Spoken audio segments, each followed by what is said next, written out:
Good morning, my dear students. Welcome to social video. In this video, we are going to see first lesson in geography, resources. So, resources என்னப்பா சொல்லுவோம்? வளங்கள். So நம்மளுக்கு இயற்கையாகவே நிறைய வளங்கள் இருக்குது. என்னென்ன வளங்கள்லாம் இருக்குது அப்படிங்கிறத நம்ம படிக்கலாம். நம்ம ஹியூமன்ஸ் தான், நம்ம எல்லாருமே ஹியூமன்ஸ். நம்ம ஹியூமன்ஸ்க்கு தேவையான விஷயங்கள் நேச்சுரலாகவே நிறையாவே இந்த உலகத்தில் கிடைக்கிது. அதில் சில விஷயங்கள் எல்லாமே நம்ம வளங்கள் தான் சொல்கிறோம். அதில் எல்லாமே வளங்கள் தான், ரிசோர்ஸஸ் தான். அதில் என்ன மாதிரி ரிசோர்ஸ்லாம் நம்ம யூஸ் பண்ணுறோம் அப்படிங்கிறத பார்க்கலாம். So natural resources are resources that exist without action of human kind. So ஹியூமனோட யூஸ் இல்லாமல், நம்மளோட ஹெல்ப் இல்லாமல் நேச்சுரல் வந்து நிறைய வளங்களுக்கு அதெல்லாம் என்னன்றதை பார்க்கலாம். ஸோ நேச்சுரல் ரிசோர்ஸஸ்ன்னு எடுத்துக்கிட்டோன்னா அதை 2 டைப்ஸாக நம்ம பிரிக்கலாம். ஃபஸ்ட்டு வந்து basis of origin and basis of renewability. So இதில் பேசிஸ் ஆஃப் ஆரிஜின் எடுத்துக்கிட்டோம் அப்படின்னா, ஸோ எப்படி வந்து முதல்ல தோன்றுச்சு அப்படின்னு எடுக்கும்போது அதில் 2 டைப் இருக்குது, biotic resources and abiotic resources. அதே மாதிரி ரெனவபிலிட்டின்னு எடுத்துக்கிட்டோம் அப்படின்னா அதில் ரெனவபிள் ரிசோர்ஸஸ், நான் ரெனவபிள் ரிசோர்ஸஸ்னு மொத்தம் 2 டைப்ஸ் இருக்குது. So on the basis of origin, resources may be divided into 2 types. So origin base பண்ணி எடுக்கும்போது 2 types of resources இருக்குது. ஒன்று biotic and abiotic resources. Biotic resources அப்படிங்கிறது எல்லாமே நம்ம பயோஸ்பியரில் கண்டுபிடிச்சி நம்ம எடுக்கிற திங்ஸ் தான். ஃபார் எக்ஸாம்பிள் நம்மளோட லிவிங் ஆர்கானிசம்ஸ் நிறைய இருக்குது நம்மளோட லேண்டில். அது எல்லாமே பயோட்டிக் ரிசோர்ஸஸ் தான். ஃபார் எக்ஸாம்பிள் ஃபாரஸ்ட், மரம், செடி, கொடி, மண்ணில் இருக்கிற புழுவிலேருந்து பறவைகள், அனிமல்ஸ், ஃபிஷ்ஷு, நம்ம ஹியூமன்ஸ் இருக்கோம்ல, நம்ம எல்லாமே என்னது அப்படின்னா பயோட்டிக் ரிசோர்ஸஸ். ஸோ இந்த எர்த்தில் வாழ்கிற எல்லா லிவிங் ஆர்கானிசம்ஸ்க்கு பேர் என்ன அப்படின்னா பயோட்டிக் ரிசோர்ஸஸ். நம்ம இதெல்லாம் ஒரு வளம் தானே. ஒரு குளம் இருக்குது, குளத்து நிறைய மீன் இருக்குது அப்படின்னா மீனை கொண்டு வந்து யார் அங்கே போட்டாங்க? எல்லாமே நேச்சுரலாக அங்கேயே ப்ரீட் ஆகி அங்கேயே வந்திருக்கு. அப்படின்னா அது ஒரு வளம் தான், இயற்கை நம்மளுக்கு கொடுத்துருக்குற ஒரு வளம் தான். அதே மாதிரி ஃபாரஸ்ட்டு, ஸோ அமேசான் ஃபாரஸ்ட்லாம் அவ்வளோ மரம் இருக்குது அப்படின்னா மரத்தை கொண்டு போய் அங்கே யார் நட்டு வச்சோமா? கிடையாது. அப்போ இயற்கை வந்து அதுவாக கொடுத்துருக்குற ஒரு வளம். ஸோ அது எல்லாமே பயோட்டிக் ரிசோர்ஸஸ், உயிர் உள்ள ஒரு ஜீவன் எல்லாமே. ஏபயோட்டிக் எடுத்துக்கிட்டோம் அப்படின்னா they are the non living parts of an environment. So உயிரற்ற பொருட்கள்னு சொல்கிறோம்ல, ஸோ அதுதான். For example land, water, air, sunlight, இந்த மாதிரி இருக்கிறது எல்லாமே ஏபயோட்டிக் ரிசோர்ஸஸ். ஓகேவா? ஸோ இதில் என்ன இன்க்ளூட் ஆகும் அப்படின்னா மெட்டல்ஸோட ஓர், அதாவது துகள்கள் சொல்லுவோம் பார்த்திருக்கியா, கோல்டு, அயன், காப்பர், சில்வரோட துகள்கள், அயன் ஓர், கோல்டு ஓர்னு சொல்லுவோம். ஸோ அந்த மாதிரி இருக்கிறதும் ஏபயோட்டிக் ரிசோர்ஸஸ் தான். So on the basis of renewability, resources can be divided into 2 types. So renewability base பண்ணி 2 types நம்மளோட resources பிரிக்கலாம். First one வந்து renewable resources and the second one is non-renewable resources. So first renewable resources அப்படிங்கன்னா என்னன்னு பார்க்கலாம். Renewable resources is a resource which can be used repeatedly and replaced naturally. So நம்ம வந்து இயற்கையிட்டிருந்து நம்ம அதை எடுத்து யூஸ் பண்ணாலும் திருப்பி வந்து நேச்சர் வந்து அதை வந்து ரீகெயின் பண்ணிக்கிறோம். அதாவது இப்போ செடியிலேருந்து பூ பூக்கிறோம், பூ பூத்துருக்கு, அதை நம்ம பிடுங்கிட்டோம் அப்படின்னா இன்னொரு பூ பூத்துரும் தானே. ஸோ அந்த மாதிரி ஒரு விஷயத்தை நம்ம எடுத்துட்டாலும் திருப்பி அதுக்கு வந்து நேச்சர் வந்து அதை உருவாக்கிக்கிறோம் அப்படின்னா அதுதான் வந்து ரெனவபிள் ரிசோர்ஸஸ். ஓகேவா? ஸோ இப்போ வந்து பார்த்தீங்கன்னா சோலார் எனர்ஜியாக இருக்கட்டும், விண்ட் எனர்ஜியாக இருக்கட்டும், ஹைட்ரோ பவராக இருக்கட்டும், இது எல்லாமே நம்ம வந்து இயற்கையிலேருந்து எடுக்கிற large amount of energies, large amount of resources. So இந்த ரிசோர்ஸ் எல்லாம் இப்போ நம்ம டெய்லி சூரியன்கிட்ட சூரிய வெளிச்சத்தை எடுக்கிறோம். அப்போ சூரியன்கிட்ட அந்த வெளிச்சம் கம்மியாகுமா? கிடையாது. அது என்ன பண்ண தான் செய்யுது, திருப்பி அதை ரீகெயின் பண்ண தான் செய்யுது. ஸோ அந்த மாதிரி நம்ம இயற்கையிட்டேருந்து நம்ம நிறையா கெயின் பண்ணாலும் அதுக்கு எந்த லாஸும் இல்லை அப்படிங்கிற விஷயங்கள் எல்லாமே ரெனவபிள் ரிசோர்ஸஸ். அதுக்கு best example solar energy. So solar பிளான்ட்டெல்லாம் வந்து இன்ட்ரடியூஸ் பண்ணியிருக்காங்க, உனக்கு தெரியும்னு நினைக்கிறேன். ஸோ வீட்டில் வந்து நம்ம கரண்ட்டு நம்ம யூஸ் பண்ணுறோம் பார்த்தியா. ஸோ கரண்ட்டை வந்து நம்ம சோலார்லேருந்து நம்ம எடுக்கலாம். ஸோ சோலார் பவர் பிளான்ட் நம்ம வீட்டில் இருந்ததுன்னா அது மூலயமா என்ன பண்ண முடியும், கரண்ட்டை வந்து தயாரிக்க முடியும். ஸோ அந்த மாதிரி சோலார் பேனல் இருக்குது பார்த்தீங்களா, அது எல்லாமே என்ன பண்ணும், ஹீட்டை வந்து அப்சர்வ் பண்ணி வச்சுட்டு அதுக்கப்புறம் அதுலேருந்து வந்து கரண்ட் ப்ரொடியூஸ் பண்ணும். ஸோ அந்த டைமில் அந்த சோலார் பேனல் வந்து நிறைய ஹீட்டை வந்து எடுக்கும் தானே. ஸோ அதுதான் பெஸ்ட் எக்ஸாம்பிள்னு சொல்கிறாங்க. சரியா? So the sun produces energy in the form of heat and light and it is not harmful to the environment. So இந்த லைட் வந்து நம்மளோட என்விரான்மெண்ட்டுக்கு எந்த ஒரு ஹார்ம்ஃபுல்லும் கிடையாது. ஸோ இந்த சோலார் பிளான்ட்டை வந்து பார்த்தீங்கன்னா இப்போ எல்லா நாட்டிலையுமே வந்து இன்ட்ரடியூஸ் பண்ண ஆரம்பிச்சிட்டாங்க. நிறைய பேர் வந்து இதை ஒர்க் பண்ணுறாங்க. இதில் முக்கியமாக பார்த்தீங்கன்னா இந்த சோலார் பேட்டரிஸாக இருக்கட்டும், கால்குலேட்டர் எல்லாமே சோலார் ஓரியன்டாக வர ஆரம்பிச்சிருச்சு. ஸோ இந்த சோலார் அப்ளிகேஷனில் நிறையாவே வந்து பார்த்திங்கன்னா நிறைய நாட்டில் வந்து செய்கிறாங்க. அதில் முக்கியமாக India, China, Japan, Italy, America எல்லா ஊர்லேயும் வந்து சோலார் பவர் பிளான்ட் யூஸ் பண்ணுறாங்க. முக்கியமாக நம்ம ஊர்லேயும் வந்து நிறையவே கொண்டு வந்துட்டாங்க இந்த மாதிரி. அதில் மெயின் ப்ராஜெக்ட் வந்து கமுதியில் இருக்கிற சோலார் பவர் ப்ராஜெக்ட். ஸோ இது வந்து one of the largest solar power project இந்த வேர்ல்டு. ஸோ எந்த டிஸ்ட்ரிக்டில் இருக்குன்னா ராமநாதபுரம், தமிழ்நாட்டில் தான். இப்போ இந்த கமுதி ப்ராஜெக்டில் பார்த்தீங்க அப்படின்னா வந்து எப்போ ஸ்டார்ட் பண்ணாங்க, எப்போ முடிஞ்சுது அப்படின்னா 21 செப்டம்பர் 2016 வந்து கம்ப்ளீட் ஆயிடுச்சு. இந்த ப்ராஜெக்ட்டுக்கான இன்வெஸ்ட்மெண்ட்டுன்னு பார்த்தோம்னா 4550 crores வந்து இதுக்கு வந்து இன்ஸ்டால் பண்ணியிருக்காங்க, அதாவது இன்வெஸ்ட் பண்ணியிருக்காங்க. ஸோ இங்கே பார்த்தீங்க இந்த கீழே இருக்கிற பிக்சர் பாருங்கள், அதில் தான் அதுதான் வந்து ஆக்சுவலாக Kamuthi solar power plant. So next நம்ம பார்க்க போகிறது விண்ட் எனர்ஜி. ஸோ விண்ட் எனர்ஜினா தெரியும், நீங்கள் இந்த விண்மில் எல்லாருமே பார்த்துருப்பீங்க. நம்ம வண்டியில் எங்கேயாவது பஸ்ஸில் எங்கேயாவது ஊருக்கு போகும்போது சைடில் தூரமாக இந்த மாதிரி நிறையா வந்து விண்மில்ஸ் எல்லாம் சுற்றிக்கிட்டு இருக்கும். ஸோ இந்த விண்மில்ஸ் மூலியமாக என்ன பண்ணலாம் அப்படின்னா ஹீட் வந்து ப்ரொடியூஸ் பண்ணலாம், கரண்ட் வந்து ப்ரொடியூஸ் பண்ணலாம். ஸோ இப்போ வந்து இந்த சோலார் நம்ம யூஸ் பண்ணுறோம் பார்த்தீங்களா. ஸோ சோலார் வந்து நம்ம எல்லா இடத்துலையுமே வைக்க முடியாது. அப்படிங்கிற பட்சத்தில் இந்த விண்ட் எனர்ஜி வந்து ரெண்டாவது வந்து நம்ம யூஸ் பண்ண முடியும். ஸோ அந்த ஃபேன் மாதிரி இருக்குது பார்த்தீங்களாமா, அது சுற்றும் போது அதிலேருந்து என்ன பண்ணுவாங்க அப்படின்னா எலக்ட்ரிசிட்டி வந்து ப்ரொடியூஸ் பண்ணுவாங்க. ஸோ விண்ட் எனர்ஜி ப்ரொடியூஸ் பண்ணுறதுல United states, China, Germany, Spain, India, UK, Canada, Brazil, so இந்த கண்ட்ரிஸ் எல்லாருமே ரொம்பவே வந்து அட்வான்ஸ்டாக இருக்காங்க. ஸோ நெக்ஸ்ட் நம்ம பார்க்க போகிறது ஹைட்ரோ பவர். ஹைட்ரோ பவர் அப்படிங்கிறது so it is type of source, வாட்டர்லேருந்து எடுக்கிற ஒரு energy. So water is considered as the great source of energy. At present, water is used for producing hydroelectric power. Hydroelectricity is generated from moving water with high velocity and great falls with the help of turbines and dynamos. So தண்ணி வந்து இப்போ டேம்லேருந்து கீழே விழுகுது, இல்லை ஃபால்ஸ்லேருந்து கீழே விழுகுது பார்த்தீங்களா. So அந்த டைமில் அந்த இடத்துல இருந்து என்ன பண்ணுவாங்க அப்படின்னா எலக்ட்ரிசிட்டி ப்ரொடியூஸ் பண்ணுவாங்க. ஸோ அதுதான் வந்து ஹைட்ரோ பவர் அப்படின்னு சொல்கிறாங்க. இந்த பவர் ரொம்பவே வந்து cheapest and also most versatile source of energy. Hydroelectric power is renewable resource, and China, Canada, Brazil, United States of America, Russia, India, Norway and Japan are some of the countries producing hydroelectricity. China is the largest producer of electricity. So China தான் வந்து ஹைட்ரோஎலக்ட்ரிசிட்டி உருவாக்குறதுல number 1ல இருக்காங்க. Next நம்ம பார்க்க போகிறது நான் renewable resource. இப்போ நம்ம லேண்டிலேருந்து இல்லைனா நம்மளோட நேச்சர்லேருந்து ஒரு விஷயத்தை எடுத்துட்டோம் அப்படின்னா அதை எடுக்க திருப்பி அது வந்துருச்சு அப்படின்னா அது வந்து ரெனியூவபிள் ரிசோர்ஸ். இல்லை அது எடுத்துக்கிட்டே போகணும் அப்படின்னா அது தீர்ந்து போயிடும் அப்படின்ற பட்சத்தில் இருக்கிறது நான் renewable resources.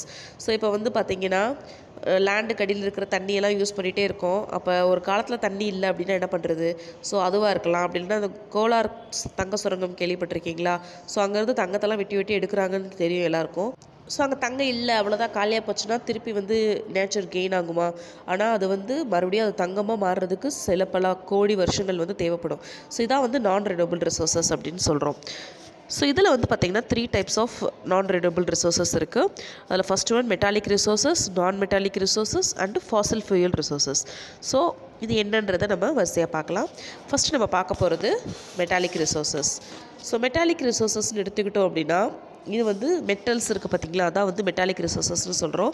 So these metals are good substances which are good conductors of heat and electricity. So example iron, copper, gold, bauxite, silver, manganese. So இது எல்லாமே மெட்டாலிக் ரிசோர்ஸஸ். எதுக்காக அப்படின்னா they are the good conductors of heat and electricity. So iron தெரியும் எல்லாருக்கும், இரும்பு. So இரும்பு தான் வந்து வேர்ல்டுலேயே ரொம்ப முக்கியமான ஒரு பொருள். So it is the most common element in the earth's crust and most widely available in metal. So manganese and hematite are the common ore for iron. அயனோட மேக்ஸிமம் அதோட யூஸ் பண்ணுற காமன் ஓர் வந்து magnetite and ஹெர்மடைட். So இது எல்லாமே பார்த்தீங்கன்னா ராக்கோட க்ரஸ்ட்டில் தான் இருக்கும். So இந்த iron ore is the key raw material in making steel, and 98% of iron ore extracted is used to make steel. So pure iron ore is very soft, but its strength is increased many folds by adding small amount of carbon and manganese. உண்மையிலே வந்து இந்த iron ஓர்ன்றது ரொம்ப சாஃப்டாக தான் இருக்கும். அது கூட என்ன பண்ணுவாங்க அப்படின்னா கார்பன் மேங்கனீஸ்லாம் சேர்க்கும் போது அதுக்கு ரொம்பவே வந்து ஸ்ட்ராங் ஆயிரும். Iron ore is mined in about 50 countries. Among the iron ore producing countries, China, Australia, Brazil, India and Russia are the principal producers, accounting for 85% of the total output of iron ore. These countries have 70% of total reserves of the world. Jharkhand, Odisha, Madhya Pradesh, Chhattisgarh, Karnataka and Goa account for over 95% of the total reserves of India. Iron ore found at Kanjamalai in Tamil Nadu. So இந்த கண்ட்ரீஸில் எல்லாமே iron ore வந்து எடுக்கிறாங்க. So இந்தியாவில் எடுத்துக்கிட்டோம்னா ஜார்க்கண்ட், ஒடிசா, மத்திய பிரதேஷ், சத்தீஸ்கர், கர்நாடகா, கோவாவில் வந்து நிறையவே கிடைக்குது. அதே மாதிரி தமிழ்நாட்டில் வந்து கஞ்சமலை அப்படிங்கிற ஒரு ஏரியாவில் தான் வந்து அயன் ஓர் வந்து நிறையவே இருக்குது. நெக்ஸ்ட் வந்து பார்க்க போகிறது காப்பர். ஸோ காப்பர் அப்படிங்கிறதும் is one of the first metal known used by the man வந்து முத யூஸ் பண்ணது காப்பர்னு சொல்லுவாங்க. At it rank third most industrial metal in the world. So iron, aluminium தாண்டி காப்பர் தான் வந்து நெக்ஸ்ட்டு வந்து ஒரு முக்கியமான இடத்துல வந்து இருக்குது. So copper is the good conductor of heat and electricity. About 3/4 of copper is used to make electrical wires, telecommunication cables and electronics. So it is a good conductor of electricity and heat. So இந்த copper வயரை use பண்ணி தான் நம்ம என்ன பண்ணுவாங்க அப்படின்னா electrical cables, wire, electronic items எல்லாமே வந்து ப்ரொடியூஸ் பண்ணுவாங்க. நெக்ஸ்ட் நம்ம பார்க்க போகிற டாபிக் கோல்டு. ஸோ கோல்டு எல்லாருக்குமே தெரியும், இட்ஸ் ரொம்ப precious and rare material. So gold வந்து பார்த்திங்கன்னா கோலார் கோல்டு ஃபீல்டில் தான் கிடைக்கும். ஸோ இந்த இடத்துல பாருங்களேன், கர்நாடகாவில் இருக்கிற கோலார் கோல்டு ஃபீல்டு இதுதான். இந்த ஏரியா ஃபுல்லாகவே தங்க சுரங்கம் தான். நம்ம வீட்டில் நம்ம வச்சுருக்கிற ஒரு 2 செயின் 3 செயின் கோல்டு தான். இங்கே இந்த இடம் ஃபுல்லாக எங்கே தோண்டினாலும் தங்கம் தான் கிடைக்கும். இங்கே இருந்தால் எல்லா இடத்துக்குமே வந்து நம்மளுக்கு அனுப்புகிறாங்க. இப்போ இந்த இடத்துல இருக்கிற தங்கத்தை ஃபுல்லாக தோண்டி எடுத்துட்டாங்க அப்படின்னா நம்மளுக்கு அடுத்து தங்கம் இருக்குமா அப்படிங்கிறது டவுட்டு தான். ஸோ அதனால தான் இது வந்து நான் ரெனவபிள் ரிசோர்ஸ்னு சொல்கிறாங்க. இப்போ இதில் பார்த்தீங்கன்னா சைனா தான் வேர்ல்டில் லார்ஜஸ்ட் ப்ரொடியூசர் ஆஃப் கோல்டு. அதே மாதிரி Australia, Russia, United States, South Africa, Canada, இது எல்லா ஊர்லையுமே இது எல்லா நாடுமே வந்து கோல்டு ப்ரொடியூஸ் பண்ணுறதுல நம்பர் 1 தான் இருக்காங்க. நெக்ஸ்ட்டு டு கோல்டு பாக்சைட்னு ஒரு மெட்டல் இருக்குது. ஸோ அது வந்து எப்படி கிடைக்கும் அப்படின்னா அலுமினியம் வந்து நம்ம எதுலேருந்து எடுப்பாங்க அப்படின்னா பாக்சைட் ஓர்லேருந்து எடுப்பாங்க. ஸோ அலுமினியம் வந்து ரொம்ப லைட் வெயிட்டாக இருக்கும். நம்ம ஏர்க்ராஃப்ட்டு, ஷிப்பு, ஆட்டோமொபைல்ஸ், ரயில்வே கோச்சஸ்லாம் யூஸ் பண்ணுறோம் பார்த்திங்களா, தகடு மாதிரி இருக்கும்ல, இஎம். ஸோ அதுதான் வந்து அலுமினியம்னு சொல்கிறோம். அதான் வந்து பாக்சைட் ஓர்லேருந்து எடுக்கிறாங்க. And it is a good conductor of electricity and heat. So electric cables வந்து செய்கிறதுக்கும் வந்து இது வந்து யூஸ் பண்ணுறாங்க. ஸோ வேர்ல்டுலேயே வந்து லீடிங் பாக்சைட் ப்ரொடியூசர் யார் அப்படின்னா ஆஸ்திரேலியா. ஸோ அவங்கள தாண்டி China, Brazil, India, Jamaica, Russia எல்லாருமே பாக்சைட் ப்ரொடியூஸ் பண்ணுறாங்க. இந்தியாவில் எடுத்துக்கிட்டோம் அப்படின்னா ஒடிசா, குஜராத், ஜார்க்கண்ட், மகாராஷ்டிரா, சத்தீஸ்கர், தமிழ்நாடு அண்ட் மத்திய பிரதேஷ். ஸோ இந்த ஊரில் எல்லாத்துலேயுமே வந்து பாக்சைட் வந்து ப்ரொடியூஸ் பண்ணுறாங்க. தமிழ்நாட்டில்னு எடுத்துக்கிட்டோம் அப்படின்னா ஷெர்வாரி ஹில்ஸ், சேலம் டிஸ்ட்ரிக்டில் இருக்கிற அந்த ஹில்ஸில் வந்து பாக்சைட் வந்து நிறையவே இருக்குது. ஸோ நெக்ஸ்ட் நம்ம பார்க்க போகிற ஒரு ப்ரீஷியஸ் மெட்டல் வந்து சில்வர். ஸோ எல்லாருக்குமே தெரியும், நம்ம வந்து வெள்ளி வந்து கொலுசு யூஸ் பண்ணுறோம். ஸோ வெள்ளியில் வந்து மிஞ்சியெல்லாம் போடுவோம். ஸோ வெள்ளி வந்து is a type of precious metal. So jewelleries பண்ணுறதுல ரொம்ப யூஸ் பண்ணுறாங்க. அதேமாதிரி ஃபோட்டோகிராஃபிக் குட்ஸ்க்காக, எலக்ட்ரோப்ளேட்டிங் இண்டஸ்ட்ரிக்காக அதுலேயும் யூஸ் பண்ணுறாங்க. ஒரு லக்ஸரி குட்டாகவும் அதை வந்து யூஸ் பண்ணிகிட்ருக்காங்க. So Mexico is the world's leading silver producer. So other than Mexico, Peru, China, Russia, Australia and Chile. So இந்த கண்ட்ரீஸுமே வந்து சில்வர் ப்ரொடியூஸ் பண்ணுறதுல நம்பர் 1 இருக்காங்க. So more than 50% of silver வந்து எங்கே ப்ரொடியூஸ் ஆகுது அப்படின்னா சவுத் அமெரிக்கன் கண்ட்ரீஸில் தான் ப்ரொடியூஸ் ஆகுது. நெக்ஸ்ட் நம்ம பார்க்க போகிறது non metallic resources. So non metallic resource can be described as the resource that do not comprise of metals. So இது வந்து ரொம்ப ஹார்டான மெட்டீரியல். அண்டு இந்த மெட்டல் மூலியமாக நம்ம என்ன பண்ண முடியாது அப்படின்னா ஹீட், எலக்ட்ரிசிட்டியை வந்து கனெக்ட் பண்ண முடியாது. So for example mica, limestone, gypsum, dolomite, phosphate, இது எல்லாமே வந்து ரொம்ப ஹார்ட் மெட்டீரியல்ஸ். ஸோ ஃபஸ்ட்டு நம்ம பார்க்க போகிறது மைக்கா. மைக்கா அப்படிங்கிறது மஸ்கோவைட் அண்ட் பயோடைட் அப்படிங்கிற 2 காமன் ஓர்லேருந்து தயாரிக்கப்படுறது தான் மைக்கான்னு சொல்கிறோம். ஸோ இந்த மைக்கா வந்து used in electrical and electronical industry and it is used as an insulating material in electric industry. இதோட பவுடர் ஃபார்மும் யூஸ் பண்ணுறாங்க. எதுக்காக அப்படின்னா லூப்ரிகேட்டிங் ஆயில் ரெடி பண்ணுறதுக்காகவும், வால்பேப்பர்லாம் கொஞ்சம் டெக்கரேட் பண்ணுறதுக்காகவும் யூஸ் பண்ணுறாங்க. ஸோ சைனா தான் வந்து மைக்கா ப்ரொடியூஸ் பண்ணுறதுலே டாப்பில் இருக்காங்க. அவங்கள தாண்டி Russia, Finland, United states, Turkey, அப்புறம் கொரியா, இவங்களும் பார்த்திங்கன்னா மைக்கா வந்து ப்ரொடியூஸ் பண்ணிகிட்ருக்காங்க. ஸோ இதே மாதிரி லைம்ஸ்டோன்ஸ் அப்படின்னா சுண்ணாம்புக்கல்னு சொல்லுவாங்க பார்த்துருக்கீங்களா, அது வந்து செடிமெண்ட்ரி ராக்குன்னு சொல்லுவாங்க. ஸோ அதுவும் வந்து is a type of non metallic resource தான். ஸோ இது எதுக்காக யூஸ் பண்ணுறோம் அப்படின்னா நம்ம ஃப்ளோரில் டைல்ஸ் போடுறதுக்காக இருக்கட்டும், ஃபேஸிங் ஸ்டோனாக வச்சுக்கலாம். லைம்ஸ்டோனும் யூஸ் பண்ணுறாங்க. தமிழ்நாட்டிலையும் லைம்ஸ்டோன்ஸ் நிறையாவே யூஸ் பண்ணிகிட்ருக்காங்க. ஸோ ராமநாதபுரம் டிஸ்ட்ரிக்ட், திருநெல்வேலி, அரியலூர், சேலம், கோயம்புத்தூர், மதுரை டிஸ்ட்ரிக்ஸில் எல்லாமே இந்த லைம்ஸ்டோன்ஸ் வந்து ஃபேமஸ் தான். ஸோ அடுத்து பார்க்க போகிறது fossil fuel resources. Fossil fuels அப்படின்னா மண்ணுக்கு அடியில் ஏதாவது செடியோ இல்லை மிருகங்களோ அப்படியே இறந்து போய் மக்கி போய் இருக்கும் பார்த்துருக்கீங்களா, அதான் வந்து ஃபாசில் ஃபியூயல்ஸ் அப்படின்னு சொல்கிறோம்.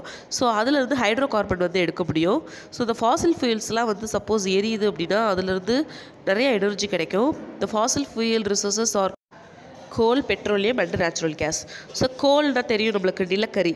ஸோ நிலக்கரின்னு எடுத்துக்கிட்டோம் அப்படின்னா அது ரொம்ப வருஷமாக ஏதாவது ஒரு அனிமலோட எலும்போ இல்லை வேறு ஏதாவது ஒரு மெட்டீரியலோ மண்ணுக்கு அடியில் புதைஞ்சு போய் இருந்தால் தான் அது வந்து கோல் வந்து கிடைக்கும். It is used as a domestic fuel in industries such as iron and steel, steam engines to generate electricity. So நிலக்கரி யூஸ் பண்ணி நம்ம பண்ணுவோம் அடுப்பெல்லாம் எரிக்கிறதுக்கு. முன்னாடியெல்லாம் நிலக்கரி வச்சு தான் வந்து ட்ரெயினே வந்து ரன் பண்ணுவாங்க. ஸோ இந்த மாதிரி பர்பஸ்க்காக யூஸ் பண்ணுறது தான் வந்து நிலக்கரி. நெக்ஸ்ட் நம்ம பார்க்க போகிறது பெட்ரோலியம். ஸோ நிலக்கரியோட பிக்சர் அங்கே மேலே பாருங்களேன், நெய்வேலி நிலக்கரி சுரங்கம்னு சொல்லுவாங்க பார்த்துருக்கீங்களா. ஸோ இதான் வந்து நெய்வேலியோட ஃபோட்டோகிராஃப். ஸோ இதில் பார்த்தீங்கன்னா அதுவும் நிறையவே வெட்டி எடுத்துருக்குறாங்க. ஸோ அந்த பிக்சர் தான் மேலே கொடுத்துருக்குறாங்க. So petroleum is found between the layers of rocks and is drilled from the oil fields located in offshore coastal areas. This is sent to refineries which process crude oil and produce variety of products like diesel, petrol, kerosene, wax, plastic and lubricants. Petrol வந்து நிறைய ராக்குக்கு நடுவில், அதே மாதிரி இந்த seashore ரொம்ப கடலுக்கு அடியிலையும் இல்லாமல் கொஞ்சம் ஆஃப் ஷோரில் தான் வந்து பெட்ரோலியம் கிடைக்கும். ஸோ க்ரூட் ஆயில் அதெல்லாமே எடுக்க முடியும். க்ரூட் ஆயிலாக இருக்கட்டும் இல்லை வேறு மாதிரி ரிஃபைனரி ஐட்டமாக இருக்கட்டும், diesel, petrol, kerosene, wax, plastic, lubricants எல்லாமே தயாரிக்கிறதுக்கு யூஸ் பண்ணுறாங்க. பெட்ரோலியமை பிளாக் கோல்டு அப்படின்னு சொல்லுவாங்க. The chief petroleum producing countries are Saudi Arabia, Iran, Iraq and Qatar. So petroleum தெரியும் நம்மளுக்கு மேக்ஸிமம் அரேப் கண்ட்ரீஸில் தான் வந்து இந்த எண்ணெய், பெட்ரோல் எடுக்கிறது எல்லாமே அந்த அரேப் கண்ட்ரீஸில் தான் நிறையா கிடைக்கும். ஸோ பெஸ்ட் எக்ஸாம்பிள் வந்து Saudi Arabia, Iran, Iraq, Qatar, இங்கே தான் வந்து நிறையவே பெட்ரோல்ஸ் இருக்குது. ஸோ அதை தவிர்த்து USA, Russia, Venezuela, Kuwait, UAE, Algeria இங்கேயுமே வந்து பெட்ரோல்ஸ் நிறையவே கிடைக்குது. ஸோ இந்தியாவில் பொறுத்த வரைக்கும் பாம்பே ஹை ஆயில் ஃபீல்டு, இந்த கீழே பிக்சரில் பாருங்கள், இதான் வந்து பெட்ரோலியம் எடுக்கிற இடம். ஸோ இங்கே தான் வந்து கடலுக்கு அடியில் தான் வந்து என்ன பண்ணியிருப்பாங்க அப்படின்னா பெட்ரோல் வந்து எடுப்பாங்க, Bombay High oil field. Next நம்ம பார்க்க போகிறது natural gas. Natural gas is found with petroleum deposits and is released when crude oils brought to the surface. Natural gas வந்து பெட்ரோலியம் எடுக்கும் போதே வரக்கூடிய ஒரு கேஸ் தான். இது வந்து ஒரு டொமஸ்டிக் பர்பஸ்க்காகவும் இண்டஸ்ட்ரியல் ஃபியூயலாகவும் யூஸ் பண்ணுறாங்க. More than 50% of global natural gas reserves are found in United States of America, Russia, Iran and Qatar. Russia, Iran, Qatar and யூஎஸ்ஏல தான் நிறையா வந்து இந்த குளோபல் கேஸ் வந்து நேச்சுரல் கேஸ் வந்து கிடைக்குது. In India, Krishna and Godavari delta, Assam, Gujarat and some areas of offshore in Mumbai have natural gas resources. இந்தியான்னு எடுத்துக்கிட்டோம் அப்படின்னா கிருஷ்ணா கோதாவரி டெல்டா ரீஜன்ஸ்லேயும், அஸ்ஸாம், குஜராத் அந்த ஏரியாலையும், ஆஃப் ஷோராக நிறையா இடத்துல மும்பைக்கு பக்கத்துலேயும் இந்த நேச்சுரல் கேஸ் ரிசோர்ஸஸ் வந்து இருக்குதுன்னு சொல்கிறாங்க. Okay my dear students, so இதோட இந்த லெசன் வந்து ஓவர் ஆகுது. இந்த லெசன் வந்து ஃபுல் அண்ட் ஃபுல் ரிசோர்ஸஸ் பற்றி, அதாவது பயோட்டிக் ரிசோர்ஸ்னால் என்ன, ஏபயோட்டிக் ரிசோர்ஸ்னால் என்ன, ரினோவபிள்னால் என்ன, நான் ரினோவபிள்னால் என்னன்றதை படிச்சிருக்கோம். ஸோ பயோட்டிக் ரிசோர்ஸ் அப்படிங்கிறது உயிருள்ள பொருட்கள், உயிருள்ள திங்ஸ் எல்லாமே பயோட்டிக் ரிசோர்ஸஸ் தான். ஏபயோட்டிக் அப்படின்னா உயிரற்றது. இதே வந்து ரினோவபிள் ரிசோர்ஸஸ்ன்னு எடுத்துக்கிட்டோம் அப்படின்னா திருப்பி நம்மளால் அதை வந்து என்ன பண்ண முடியும், எடுத்துக்க முடியும். எனர்ஜி கன்சியூம் பண்ணுறோம், இப்போ சோலார் எனர்ஜிலாம் நம்ம யூஸ் பண்ணுறோம் அப்படின்னா திருப்பி வந்து சன்னுக்கு வந்து சோலார் எனர்ஜி கிடைக்க தான் போகுது. இது வந்து ரினோவபிள் ரிசோர்ஸஸ். நான் ரினோவபிள் அப்படின்னா இப்போ நம்ம கோல்டெல்லாம் பார்த்தோம் பார்த்தீங்களா, ஒரு இதை வெட்டி எடுக்கிறோம் அப்படின்னா அது வந்து திருப்பி அது கிடைக்குமான்னு தெரியாது. ஸோ அதுதான் வந்து நான் ரினோவபிள் ரிசோர்ஸஸ் அப்படின்னு சொல்கிறோம். ஸோ இதை பற்றி தான் நம்ம இந்த லெசன் ஃபுல்லாக படிச்சிருக்கோம். I hope you all understand this lesson my dear students. So see you all in next video. Thank you ma and God bless you.